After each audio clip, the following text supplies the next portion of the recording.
जय हिंद स्टूडेंट्स। हमारी सीरीज़ का जो ये लेक्चर है 4 है और इसमें हम माइक्रोस्पोरोजेनेसिस पार्ट 2 करेंगे। इसमें हम उन चीज़ों के बारे में पढ़ेंगे जो अब तक बच चुकी हैं, like pollen allergy, pollen viability. Like हमने अब तक जो पढ़ा है, जैसे पॉलन ग्रेन है वो एक मेल, बेसिकली क्या बोला जाता है उसे, मेल गेमेटोफाइट है। ओके।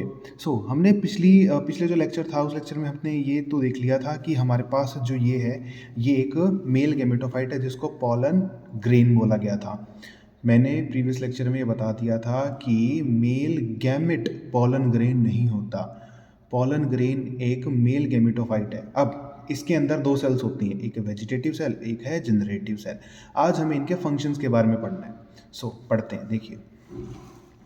सबसे पहले हम बात करते हैं वेजिटेटिव सेल की। हमें पता है कि वेजिटेटिव सेल जो होती है वो इनलार्ज होती है, वो उसका साइज बड़ा होता है, बिग साइज होता है, बिगर साइज होते हैं in comparison to generative cell. सबसे पहली बात वही है, लार्ज साइज है इसका। अब ये मैंने बताया था कि ये जो सेल होती है इसका जो न्यूक्लियस होगा, ये वैसे सेल इरेगुलर शेप की होती है, इसका जो न्यूक्लियस है वो भी इरेगुलर है। मोस्टली इसके न्यूक्लियस को इरेगुलर बोला जाता है। देन उसके बाद हम बात करते हैं कि जो वेजिटेटिव सेल है ना वो पॉलन ट्यूब बनाती है। अब ये बात करते हैं पॉलन ट्यूब क्या चीज़ है। देखो, अगर हमारे पास ये एक पॉलन ग्रेन है, समझो ये हमारे पास एक पॉलन ग्रेन है। अब जहाँ पर मैंने बताया था कि जहाँ पर सबसे बाहर की जो लेयर, आउटर लेयर कौन सी होती है, एक्साइन होती है। जहाँ पर एक्साइन एब्सेंट होती है उसको क्या बोलते हैं, जर्म पोर। जैसा कि हम इस डायग्राम में देख सकते हैं कि यहाँ पर एक्साइन एब्सेंट है तो इसको बोलेंगे जर्म पोर। ठीक है। अब ये जो जर्म पोर है यहाँ से एक ट्यूब लाइक स्ट्रक्चर बनना स्टार्ट हो जाता है। ऐसे आगे हम पढ़ेंगे जब हम बात करते हैं ना कि देखो, चैप्टर को मैंने 3 पार्ट्स में डिवाइड किया था। ठीक है, pre reproductive, reproductive and post reproductive. ठीक है, इस तरह से एक ट्यूब बनती है। ठीक है। इसे बोलते हैं पॉलन ट्यूब, जो मेनली हेल्प करती है फर्टिलाइजेशन के अंदर। ठीक है, तो हमें सबसे पहले वेजिटेटिव सेल के फंक्शन पढ़ने हैं। सबसे पहली बात है, लार्ज साइज में होती है, इरेगुलर शेप न्यूक्लियस होता है, पॉलन ट्यूब फॉर्मेशन में हेल्प करती है। आप लिख सकते हैं कि जैसे मैंने यहाँ पर शॉर्ट में लिखा है कि पॉलन ट्यूब फॉर्म। बेसिकली ये जो लेक्चर सीरीज है ना, इसका मेन मोटिव है कि आपको एक आइडिया देना कि आप किस तरह से चीज़ें बना सकते हैं और कर सकते हैं। देन उसके बाद अब ये जो वेजिटेटिव सेल है वो एक फूड रिसोर्स का काम भी करती है, एक फूड रिसोर्स का काम भी करती है। तो ये सब फंक्शंस हैं वेजिटेटिव सेल के। अब बेसिकली फंक्शन और भी हैं, फंक्शन बहुत सारे, पर बेसिकली मैंने फोकस किया है एनसीईआरटी के ऊपर, टोटली एनसीईआरटी। अब कुछ चीज़ें जो इंपॉर्टेंट होंगी, मुझे लगता है कि इंपॉर्टेंट हो सकती हैं for CBSE point of view से, तो उनको मैं सबको इंक्लूड करते हुए चल रहा हूँ। तो आपको इस चीज़ की टेंशन लेने की ज़रूरत नहीं है कि हमारी एनसीईआरटी छूट रही है, मैं एनसीईआरटी को टोटली कवर करा रहा हूँ। देन उसके बाद हम बात करते हैं जनरेटिव सेल की। अब हमें पता था कि जो जनरेटिव सेल है वो स्मॉल इन साइज है in comparison to vegetative cell. अब जो जनरेटिव सेल है उसका न्यूक्लियस कैसा दिखता है, स्पिंडल शेप्ड, स्मॉल साइज की होती है। अब ये जो जनरेटिव सेल है ये हमें मेल गैमेट देती है। आ गई ना वही बात कि हम पॉलन ग्रेन को मेल गैमेट नहीं बोलेंगे, मेल गैमेट कुछ और है। तो पॉलन ग्रेन के अंदर मेल गैमेट बनता है। पॉलन ग्रेन के अंदर कौन सी दो सेल हैं, वेजिटेटिव और जनरेटिव सेल। ठीक है, तो पॉलन ग्रेन के अंदर जो जनरेटिव सेल है उससे मेल गैमेट बनता है। तो ये फर्क है मेल गैमेट में और मेल गैमेटोफाइट में। तो मेल गैमेटोफाइट क्या हुआ, मेल गैमेटोफाइट पॉलन ग्रेन। अब तक मेल गैमेट की बात ही नहीं आई है। हमें पता है सेल कैसी होती है, स्पिंडल शेप। देन उसके बाद हम बात करते हैं एक्साइन और एंटाइन। जैसा कि हम सबको पता है, एक्साइन आउटर लेयर होती है पॉलन ग्रेन की, एंटाइन इनर लेयर होती है। जो एक्साइन होगी वो आउटर मोस्ट लेयर है। अब मैंने दोनों का डिफरेंस कर दिया। और जो एंटाइन है वो एक इनर लेयर है, इनर लेयर है, इनर मोस्ट नहीं कह सकते, बिल्कुल भी नहीं कहेंगे, क्योंकि एंटाइन से भी अगली लेयर होती है प्लाज्मा मेम्ब्रेन। तो ये इनर लेयर है। अब एक्साइन डिसकंटिन्यूअस है। डिसकंटिन्यूअस क्यों है, क्योंकि जगह जगह पर, मतलब पॉइंट पर, कुछ सर्टेन पॉइंट पर एक्साइन एब्सेंट होती है, और जहाँ एक्साइन एब्सेंट होगी उसे क्या बोलेंगे, जर्म पोर। तो ये लेयर तो कंटिन्यू हुई नहीं, मतलब कहीं कहीं पर ये एब्सेंट है। बेसिकली हम क्या बोलेंगे कि ये एक डिसकंटिन्यूअस लेयर है। बट जो इंटाइन है वो कंटिन्यूस, वो कंटिन्यू चलती रहती है। अगर मैं आपको दिखाना चाहूँ तो अच्छे से दिखा सकता हूँ। Wait a minute, okay, minute क्या सेकंड में ही हो गया है तो। ओके, अब ध्यान से देखिए, सबसे बाहर की लेयर है, जो सबसे बाहर की लेयर है उसमें देखिए यहाँ पर एब्सेंट है। अगर लेयर ही एब्सेंट हुई बीच बीच में तो ये कंटिन्यू कहाँ से हुई, कंटिन्यूस कहाँ से हुई, डिसकंटिन्यूस। लेकिन ये ग्रीन वाली जो लेयर की तो कंटिन्यू दिख रही है, तो इसे कंटिन्यूस लेयर बोलेंगे। और ग्रीन वाली लेयर कौन सी है, एंटाइन। इनको मैंने अलग अलग पेन से रिप्रेजेंट किया है ताकि वो अच्छे से हम इनको समझ सकें। देन उसके बाद नेक्स्ट जो चीज़ है डिसकंटिन्यूस है, ये कंटिन्यूस। उसके बाद अब जो एक्साइन होती है वो स्पोरोपोलिनिन की बनी होती है। ये बहुत ज़्यादा इंपॉर्टेंट है कि एक्साइन किस चीज़ से बनी होती है, made up of sporopollenin. Sporopollenin की बनी होती है, इसीलिए जो एक्साइन लेयर है वो पॉलन को रेजिस्ट करती है, बचाती है एल्कलाई, कोई एल्कलाई से या कोई एसिड से, टेम्परेचर से, एंजाइम से, कि किसी भी चीज़ का पॉलन पे इम्पैक्ट नहीं पड़ता। वो रेयर केस है कि हम बहुत ज़्यादा इंटेंशनली फोर्स कर रहे हैं तब इम्पैक्ट पड़ जाए। लेकिन अब नेक्स्ट बात है, ये एक्साइन की केस है, सॉरी एक्साइन पर फर्क नहीं पड़ता, तो एक्साइन स्पोरोपोलिनिन की बनी होती है। देन जो एंटाइन होती है वो किस चीज़ से बनी होती है, पैक्टिन और सेलुलोज से बनी होती है। मैंने इनको हाईलाइट किया है जो इंपॉर्टेंट है बहुत ज़्यादा। उसके बाद एक्साइन बाहर है, अगर कोई चीज़ बाहर होगी तो करेगी क्या, वो काम करेगी प्रोटेक्शन का। तो एक्साइन क्या करती है, प्रोवाइड प्रोटेक्शन। आप ना देखो ये जो प्रोवाइड प्रोटेक्शन मैंने लिखा है, आप इनको अलग अलग पॉइंट बना के लिख सकते हो कि वो डिपेंड करता है कि जो क्वेश्चन है वो कितने मार्क्स का है। Provide protection and sculpture. Sculpture क्या चीज़ होती है, देखो मैंने बताया था कि अगर ये पॉलन ग्रेन है तो सबसे आउटर लेयर जो होती है इस तरह से, ये कौन सी होती है, एक्साइन। अब मैंने ये इसी एक शेप में बनाई है। अब क्या हर पॉलन ग्रेन, हर प्लांट में जो पॉलन ग्रेन्स होते हैं, क्या उसकी एक्साइन ऐसी होती है, इसका आंसर है नो। ये जो मैंने शेप दी है इस तरह से, इसे स्कल्पचर बोलते हैं। क्या बोलते हैं, स्कल्पचर। ये जो शेप होती है वेरी करती है स्पीशीज टू स्पीशीज की। एक प्लांट की स्पीशीज अलग है, उसके पॉलन कुछ अलग तरीके से दिखते हैं, यहाँ कुछ और दिखते हैं, ये डिपेंड करता है।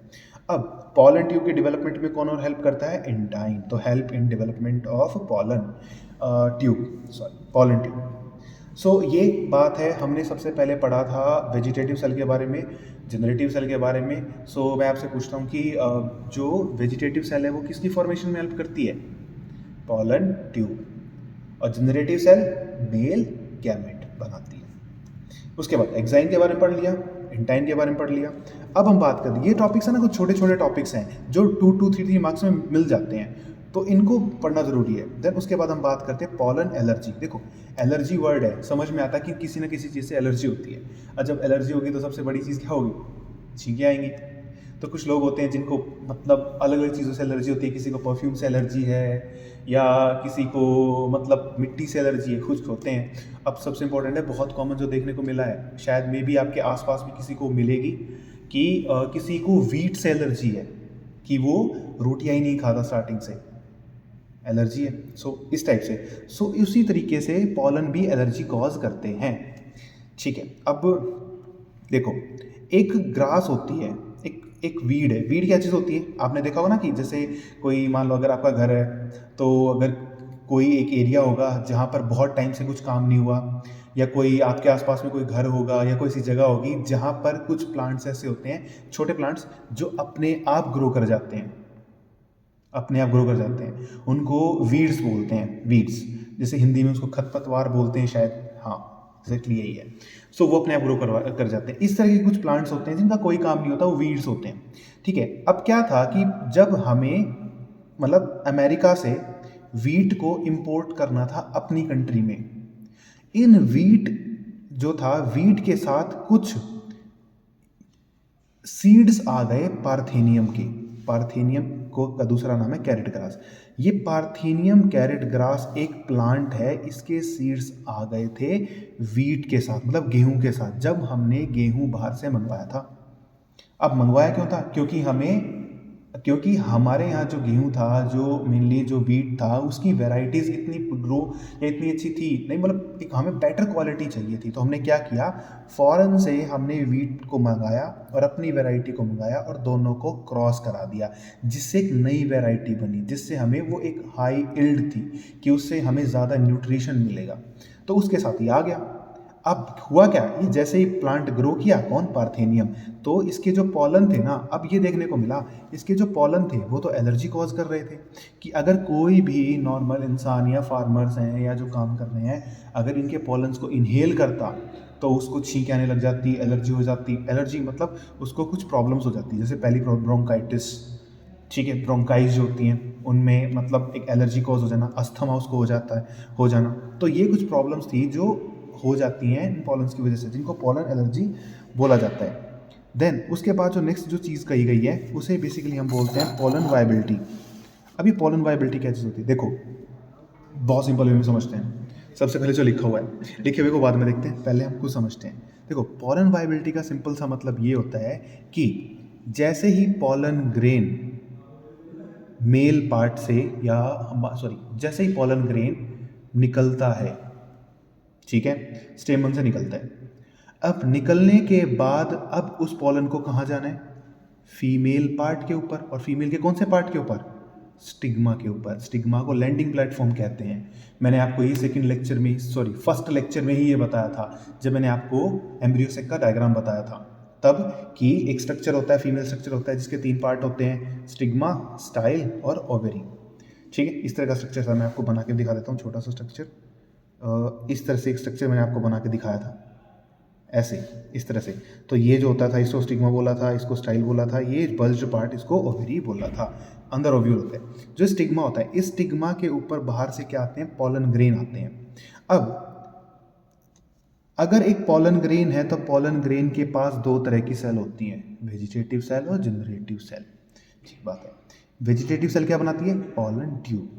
अब जैसे ही वेजिटेटिव सेल ने पॉलन ट्यूब बनाई, मतलब एक पॉलन ग्रेन ने पॉलन ट्यूब बनाई, वो पॉलन ट्यूब कब तक रहेगी, कितने टाइम तक बन के रहेगी, उसे कहते हैं maximum time up to which pollen can germinate to form a pollen tube, कि कितने मैक्सिमम टाइम तक एक पॉलन ट्यूब बनाए रख सकता है, बना सकता है, उसे बोलते हैं पॉलन वायबिलिटी, ठीक है। अगर आपको ये समझ नहीं आ रहा तो आप इस वीडियो को दोबारा देखिए, समझना बहुत ज़रूरी है, मैंने आपको बहुत सिंपल वर्ड्स में समझाया है। कुछ प्लांट्स की कुछ फैमिलीज होती हैं, रोजिएसी, सोलेनेसी, लेग्यूमिनेसी को फैबिएसी भी बोलते हैं। अब ये फैबिएसी मैंने इंक्लूड किया है क्योंकि ये दोनों रिलेटेबल फैमिलीज होती हैं, ठीक है। सो इनकी जो पॉलन वायबिलिटी होती है वो लॉन्ग होती है। लॉन्ग पॉलन वायबिलिटी का मतलब क्या है, कि इन फैमिलीज में जो प्लांट आते हैं उनके जो पॉलन है, उनकी पॉलन ट्यूब बनाने का जो टाइम है वो मैक्सिमम होगा, ज़्यादा लंबा होगा उनका टाइम। देन उसके बाद हम बात करते हैं वीट और पैडी। अब देखो ये वीट पैडी है ना, अब एनसीईआरटी में ना पैडी ना देखे ना, इसको राइस दिया गया है, ठीक है, तो ज़्यादा डिफरेंस नहीं है, आप सबको तो पता ही होगा अब धान और चावल में क्या फ़र्क है। अब धान को पैडी बोल देते हैं, चावल को राइस बोल देते हैं। अब राइस होता क्या है, जो वाइट कलर का जो दाना होता है, ठीक है, जो सीड होता है वो राइस होता है। जब राइस खेतों से आता है तो राइस के ऊपर आपने देखा होगा एक येलो कलर का एक छिलका होता है जिसको हस्क बोलते हैं। अगर वो वाइट कलर का सीड जो दाना है, अगर उसके ऊपर वो कवर है, हस्क कवर है, तो उस कंप्लीटली उसको बोलते हैं पैडी। अगर वो छिलका हटा देते हैं और सिर्फ हमारे पास वाइट कलर का वो एक सीड बच जाता है, उसे राइस बोलते हैं। वीट और राइस, इसकी जो पॉलन वायबिलिटी होती है वो शॉर्ट होती है, मतलब इनकी मिनिमम इनके जो पॉलन होते हैं, इनके पॉलन ट्यूब बहुत कम टाइम तक ही बना के रख सकते हैं। तो इनका कितना होता है, एनसीईआरटी मेंशन है 30 मिनट्स, ठीक है। अब पॉलन वायबिलिटी होती है वो डिपेंड करती है ह्यूमिडिटी के ऊपर, टेम्परेचर के ऊपर और स्पीशीज़ के ऊपर, ये चीज़ है। तो अब हम नेक्स्ट बात करते हैं पॉलन हैज़ ए सप्लीमेंट। देखो पॉलन को ना ऐसे सप्लीमेंट की तरह भी इस्तेमाल करते हैं। सप्लीमेंट का मतलब है कि हैज़ ए न्यूट्रिशनल वैल्यूज़ इसकी काफ़ी होती हैं, पर आपको पता है कि जो पॉलन्स होते हैं ना, उनको हम डायरेक्ट कंज्यूम कर ही नहीं सकते, कि पॉलन उठाए प्लांट से निकाले उनको कंज्यूम कर लो, ऐसा नहीं हो सकता। इसका रीज़न है वो क्या, हमें पता है कि पॉलन ग्रेन है, पॉलन ग्रेन की सबसे बाहर की लेयर कौन सी होती है, एक्साइन। एक्साइन किस चीज़ से बनी होती है, स्पोरोपोलेनिन से।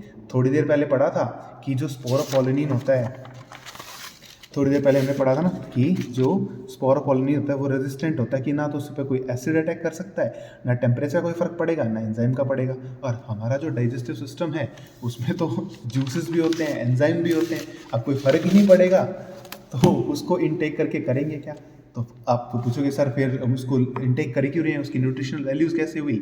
वो इसलिए कि ये पॉलन ग्रेन्स होते हैं ना बेसिकली, ठीक है, इनकी उस अपर लेयर को रिमूव किया जाता है या करवाया जाता है, या उन स्टेज में पॉलन्स को यूज़ किया जाता है जब एग्जाइन की फॉर्मेशन नहीं हुई है, तब उनको हैज़ ए फूड इस्तेमाल करते हैं। देखो कुछ सम पॉलन्स हैं उनको टैबलेट्स की फॉर्म में इस्तेमाल किया जा सकता है और सिरप की फॉर्म में भी इस्तेमाल किया जा सकता है।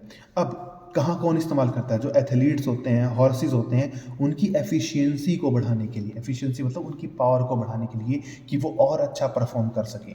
पॉलन बहुत सारे प्रोडक्ट में यूज़ होते हैं, देखते हैं। जैसे पॉलन पॉलन क्रीम्स आती हैं, पॉलन के शेक्स आते हैं, पॉलन एक्सट्रैक्ट आते हैं। अब ये एक्सट्रैक्ट का मतलब समझते हैं थोड़ा सा। देखो आजकल ना मार्केट में ना, मैं बहुत कॉमन एग्जांपल ले रहा हूँ, आजकल मार्केट में ना बहुत सारे आपको जूसेस मिलेंगे। जूसेस कैसे? एक्सट्रैक्ट मिलेंगे, जैसे मैंगो एक्सट्रैक्ट, लीची एक्सट्रैक्ट, वाइट कलर की बोतल आती है। आप कभी यूट्यूब पे, सॉरी, कभी ना गूगल पे डाल के देखना लीची एक्सट्रैक्ट, तो एक इतनी एक बड़ी सी बोतल आएगी, ठीक है, उसमें मतलब एक्सट्रैक्ट मतलब एक गाढ़ा गाढ़ा एक लिक्विड होता है जो लीची बेस्ड है या मैंगो बेस्ड है, डिफरेंट कलर बेस्ड है या डिफरेंट फ्लेवर बेस्ड है। अब क्या करते हो, अगर उस एक्सट्रैक्ट को थोड़ा सा अगर नॉर्मल पानी में मिलाओगे ना, तो वो लीची का एक जूस तैयार हो जाएगा। मतलब थोड़ा सा अमाउंट हमने एक्सट्रैक्ट लिया और उसको एक ग्लास वाटर में ऐड किया, तो वो कम्प्लीटली मतलब अकॉर्डिंग टू वाटर वो उसकी जो क्वांटिटी है वेरी करती है, तो वो एक काम करेगा एक जूस की तरह। मतलब ये एक्सट्रैक्ट होता है। एक्सट्रैक्ट मतलब वो गाढ़ी चीज़, ठीक है। उसके बाद है पॉलन टैबलेट्स की फॉर्म में आती है। मतलब ये जो टैबलेट्स होती है ना, ये 30 टैबलेट्स की एक पैकेट होता है, सिरप की फॉर्म में आता है। हाँ, मैंने जैसे बताया था कि we can not use pollen directly because किससे? Presence of exine layer. अब बात करते हैं पॉलन बैंक। अभी पॉलन बैंक का मतलब क्या समझते हैं? देखो पहली बात तो पॉलन जो होता है ना, पॉलन ग्रेन, वो हैप्लॉइड होता है एन नंबर, मतलब हाफ नंबर ऑफ क्रोमोसोम होते हैं। हैप्लॉइड का मतलब आगे देखेंगे, आप इतना समझना है कि ऐसी चीज़ें जिनके पास क्रोमोसोम नंबर हाफ होता है, हाफ क्रोमोसोम नंबर जिनका होता है। पॉलन को ना स्टोर किया जाता है। अब अगर नॉर्मली ही बात है, अगर मान लो घर में कोई भी है, मम्मी भी है या कुछ भी है, मतलब कोई भी दूसरा है कोई भी, तो अगर कोई सामान संभाल कर रखना हो तो उसको स्टोर ही करते हैं ना अच्छे से। अब जैसे सर्दियाँ चल रही हैं, विंटर्स हैं, और जो समर क्लोथ्स हैं उनको संभाल के रख दिया, तो हर चीज़ को स्टोर करके रखते हैं ताकि वो क्या ना हो, ख़राब ना हो, है ना। अब बात करते हैं कि पॉलन ग्रेन जो होते हैं ना, उनको स्टोर करके रखा जाता है -196 डिग्री सेल्सियस लिक्विड नाइट्रोजन के अंदर। ये जो लिक्विड नाइट्रोजन होती है बड़ी कमाल की चीज़ है, मतलब है तो डेंजर। लाइक क्या कि मान लो लिक्विड नाइट्रोजन, आप सर्च करना लिक्विड नाइट्रोजन के बारे में, मतलब एक तरह का एक लिक्विड होगा जिसमें बहुत सारी ऐसे गैस से धुआं सा निकल रहा होगा। और होता क्या, अगर मान लो अगर आप किसी भी चीज़ को अगर लिक्विड नाइट्रोजन में डिप कर दो और बाहर निकालो, और उस पर आप एक बार अगर हैमर करो या हैमरिंग करो ना, वो चीज़ पत्थर की तरह टूट जाएगी, इवन आपका हाथ भी। ऐसी चीज़ है लिक्विड नाइट्रोजन। हाँ, लेकिन ऐसा नहीं है कि पॉलन ग्रेन उठाए लिक्विड नाइट्रोजन में डाल दिए, नहीं, ऐसा कुछ नहीं है। पॉलन ग्रेन्स को एक कंटेनर में स्टोर किया, देन उसके बाद लिक्विड नाइट्रोजन में उसको स्टोर करके रखते हैं प्रॉपरली। पूरी एक चेम्बर होता है, ठीक है। तो पॉलन ग्रेन्स को स्टोर किया जाता है -196 डिग्री इन लिक्विड नाइट्रोजन।